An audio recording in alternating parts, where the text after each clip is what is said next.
आयोजक राम बंधू लोणचे। आता प्रत्येक जण जिंकेल।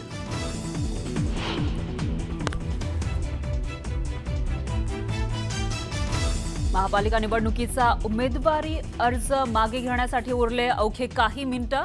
बंडखोरी रोखण्यासाठी नेत्यांचे शर्यतीचे प्रयत्न।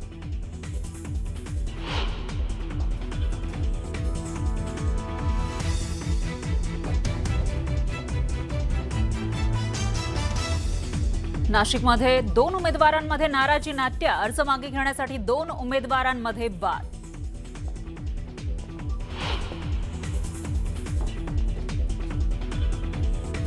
गिरीश महाजन यांनी निष्ठावंतांना दिलं झुकतं माप। नाशिकच्या प्रभाग 25 मधून सुधाकर बडगुजर यांचे चिरंजीव दीपक बडगुजर यांची माघार।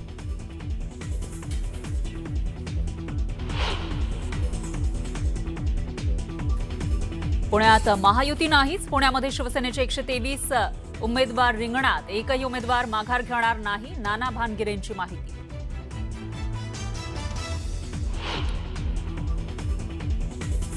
कल्याण डोंबिवलीमध्ये युतीचे 11 उमेदवार बिनविरोध। प्रतिस्पर्ध्यांनी अर्ज मागे घेतल्यानं विजेतेपदाचा मार्ग मोकळा।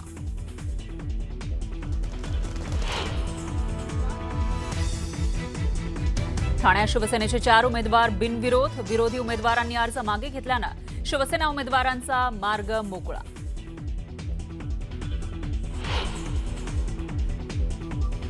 विरोधी पक्षातील उमेदवारांना अर्ज भरण्यापासून रोखल्याचा राहुल नार्वेकरांवर गंभीर आरोप। संबंधित प्रकरणाची राज्य निवडणूक आयोगाकडून दखल। निवडणूक आयोगानं सीसीटीव्ही मागितल्याची माहिती।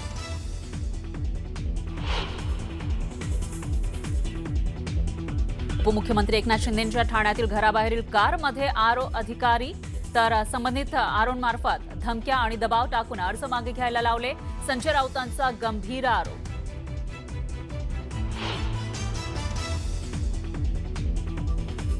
आजपर्यंत एवढे उमेदवार बिनविरोध आले नव्हते। निवडणूक अधिकारी काय करतायत तर निवडणूक आयुक्त वाघमारेंनी नावाला जागावं। राऊतांचा हल्लाबोल करत जोरदार टोला।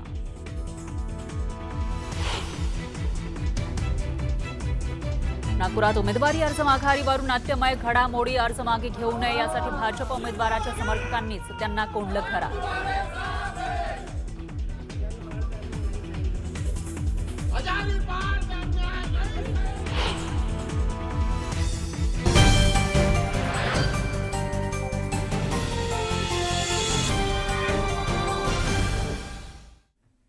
नमस्कार, मी फराह खान। तुम्ही बघताय महाराष्ट्राचा number 1 Marathi news channel news 18 Lokmat. आणि बुलेटिनच्या सुरुवातीला एक ब्रेकिंग न्यूज आहे। कल्याण डोंबिवलीमध्ये भाजपच्या आणखी 2 उमेदवार बिनविरोध विजयी झाले। कल्याण डोंबिवलीमध्ये युतीचे 11 उमेदवार बिनविरोध निवडून आलेले आहेत। मुकुंद पेडणेकर प्रभाग 26 अ आणि महेश पाटील प्रभाग 27 ड मधून बिनविरोध विजयी झाले।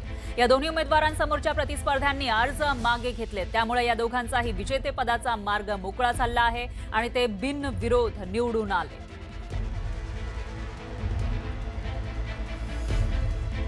भाजपच्या आणखी 2 उमेदवार हे बिनविरोध निवडून आलेले आहेत। निवडणुकीच्या आधीच ते बिनविरोध विजयी झालेले आहेत, कारण त्यांच्या प्रतिस्पर्धी उमेदवारांनी अर्ज मागे घेतलाय। दरम्यान कल्याण डोंबिवलीमध्ये कोणत्या पक्षाचे किती उमेदवार बिनविरोध निवडून आलेले आहेत आपण बघूयात ग्राफिक्सच्या माध्यमातून। केडीएमसीमध्ये रेखा चौधरी प्रभाग क्रमांक 18 अ मधून, आसावरी नवरे प्रभाग क्रमांक 26 क, प्रभाग क्रमांक 26 ब मधून रंजना पेणकर असे हे उमेदवार विजयी झाले आहेत कल्याण डोंबिवली महापालिकामधून। आणि केडीएमसीमध्ये महायुतीचा हा दणका पाहायला मिळतोय। तर मंदताई पाटील प्रभाग क्रमांक 27 अ मधून, ज्योती पाटील प्रभाग क्रमांक 24 ब मधून, प्रभाग क्रमांक 24 मधून रमेश म्हात्रे हे शिवसेनेचे विजयी झालेले आहेत बिनविरोध। त्यानंतर विश्वनाथ राणे शिवसेनेचे प्रभाग क्रमांक 24 मधून, वृषाली जोशी शिवसेनेच्याच प्रभाग क्रमांक 24 मधून, हर्षल मोरे प्रभाग क्रमांक 28 अ मधून शिवसेनेचे हे विजयी झालेले आहेत बिनविरोध।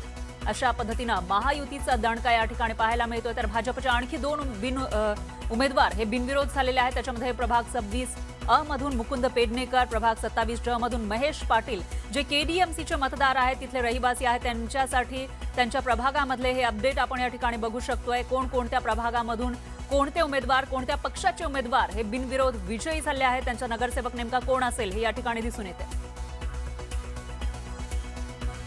तर दुसरीकडे ठाणे पालिकेमध्ये शिवसेनेनं खातं उघडलंय। ठाण्यात शिवसेनेचे 4 उमेदवार बिनविरोध निवडून आले। प्रभाग 28 ब मधून जयश्री फाटक, प्रभाग 28 क मधून सुखदा मोरे, प्रभाग नंबर 17 अ मधून एकता एकनाथ भोईर आणि प्रभाग 18 ड मधून राम रेपाळे हे शिवसेनेचे उमेदवार बिनविरोध निवडून आले। जयश्री फाटक या शिवसेना नेते रवींद्र फाटक यांच्या पत्नी आहेत, तर 4 उमेदवार निवडून आल्यानं प्रतिस्पर्धी उमेदवारांना मोठा धक्का बसलाय।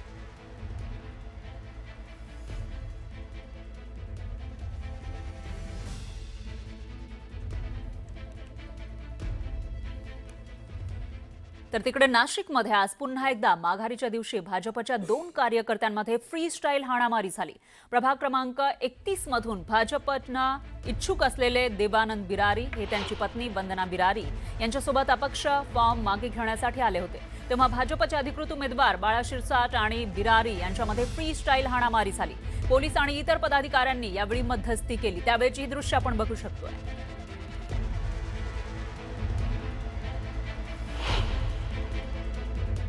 जागेवरती उभे होते, हो, तुम्ही चालले होते, ते त्यांच्या जागेवर उभे होते, समोरासमोर आल्यानंतर काय घडलं? अपशब्द तिकडनं मला ऐकू आले, त्याच्यामुळे मी काय त्याच्यावर अपशब्द? आता मला इथे ते हे होत नाही, पण त्यांनी अपशब्द वापरले। आपण एकच पॅनल मध्ये आहे असताना सुद्धा का बरं वाद एक झाला? पॅनल नाहीये, एका पक्षाचे आम्ही आहोत, हां, हां. पॅनल वेगळं आहे, हां. आलं का लक्षात? ते कुठल्या उमेदवारी प्रभागात उमेदवारी वर्ग एकच प्रभाग आहे सगळा, हा एकच प्रभाग आहे। पण ते- आता तुम्हाला कुठल्या पक्षाची उमेदवारी आहे? नाही, मी विड्रॉल घेतला आहे। मग तुमच्या घरातून कोणाला उमेदवारी नाही, कोणीच नाही, कोणी नाही। तुमची उमेदवारी कापली गेली, त्यांना मिळाली म्हणून हा राग होता का? नाही, राग होता असं नाही म्हणण्यापेक्षा मी जात असताना त्यांनी अपशब्द वापरले, त्याच्यामुळे हा वाद झाला। माझ्या उमेदवारीच्या माघारीसाठी मी जात होते, तो रस्त्यात उभा होता आणि जरा थोडंसं त्याने वेगळ्या अँगलने हे केलं, कारण त्याला वाटलं होतं की बिरारींना ज्या गटातून उमेदवारी पाहिजे तिथून आपण आलो, म्हणून जरा थोडीशी त्याला एक उमेदवारीचा माज आला होता आणि त्या अनुषंगाने त्याने केलं। मी ह्यांना म्हटलं सोडून द्या म्हटले अशांना, तर तो प्रत्युत्तर केलं आणि मग तिथे बाचाबाची झाली। परंतु जेव्हा आपण उमेदवार असतो, कितीही काही झालं तरी डोक्यावर बर्फ ठेवून तोंडात साखर ठेवून आपण एक एक मत मागत असतो। जर यांना उमेदवारी दिली म्हणून एवढा माज आला असेल तर जनता याचा माज उतरवल्याशिवाय राहणार नाही। यानंतर महापालिकेच्या महाआखाड्यातून सगळ्यात मोठी अपडेट आहे, उमेदवारी अर्ज माघारी घेण्याची मुदत संपली आहे। बंडखोरीचा कोणाला फटका बसणार आणि कोणाला फायदा होणार ते बघणं महत्त्वाचं आहे। तर अर्ज मागे घेताना अनेक ठिकाणी गोंधळ झाल्याचंही पाहायला मिळालं आहे। 3 वाजेपर्यंतची मुदत होती आणि 3 बरोबर वाजून गेलेले आहेत, त्याच्यामुळे ही जी अर्ज माघारी घेण्याची मुदत होती ती संपलेली आहे आणि आता जवळपास या लढतीचं चित्र, महापालिकेमधील लढतीचं चित्र स्पष्ट होताना दिसतंय। याविषयीचे प्रत्येक अपडेट आपण न्यूज 18 लोकमतच्या माध्यमातून घेत आहोत। तर 3 वाजता बरोबर ही मुदत संपलेली आहे, त्यानंतर आता कुठे कशा पद्धतीने लढत होणार, कोणाकोणामध्ये लढत होणार हे जवळपास स्पष्ट होणार आहे। उमेदवारी अर्ज माघारी घेण्याची मुदत आता संपली आहे आणि याविषयी अधिक माहितीसाठी आपले प्रतिनिधी हे आपल्यासोबत जोडले गेले आहेत। एकीकडे नाशिकमधून लक्ष्मण घाटोळ आपल्यासोबत आहेत, अजित मांढरे आहेत आपल्यासोबत, त्याचबरोबर वैभव सोनवणे पुण्यातून आपल्यासोबत जोडले गेले आहेत। सगळ्यात आधी आपण लक्ष्मण यांच्याकडे जाऊयात। लक्ष्मण, आपण बघतोय की बऱ्याच दिवसांपासून नाशिकमध्ये आपल्याला गोंधळ पाहायला मिळत होता आणि आज अर्ज माघारी घेण्याची मुदत संपली आहे, सध्याची स्थिती काय आहे आणि कसं चित्र एकूणच नाशिक महापालिकेमध्ये असू शकतं?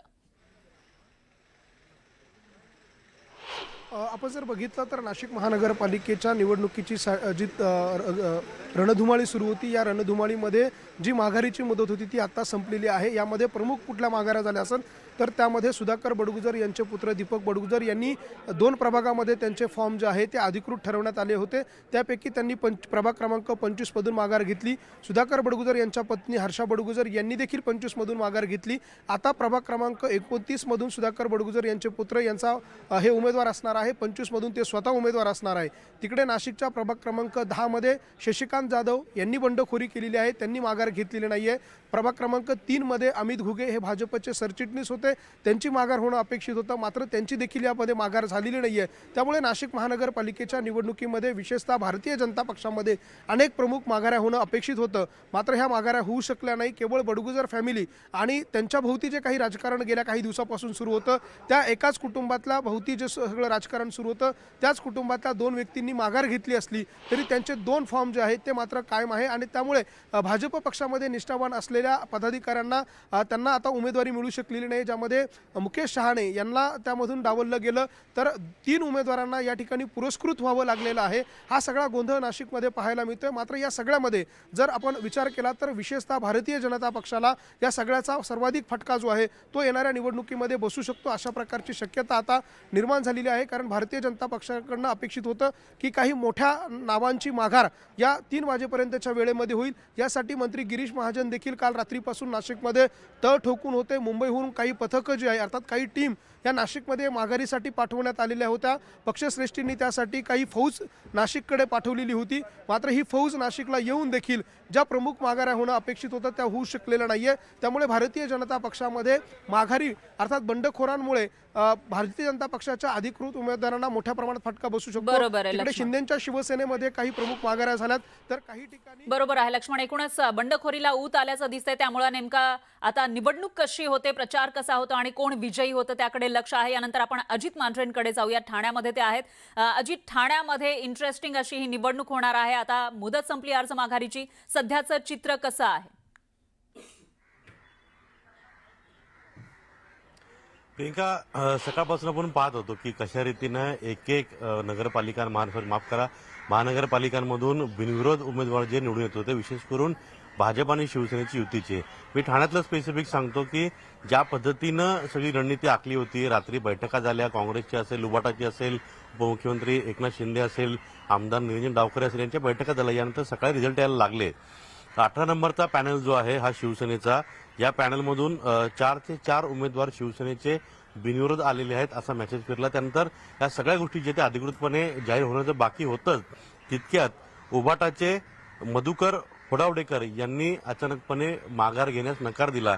यामुळे शिवसेनेचा पॅनल जो आहे 18 नंबरचा प्रभाग क्रमांक, तो पूर्णच्या पूर्ण बिनविरोध निवडून येण्यामध्ये तिथं खंड पडला. आणि आता शिवसेनेचे दीपक वेतकर जे आहेत यांना मात्र आता निवडणूक लढवावी लागणार आहे, कारण का तिथे उबाटाचे मधुकर होडावडेकर यांनी माघार घेतली नाही.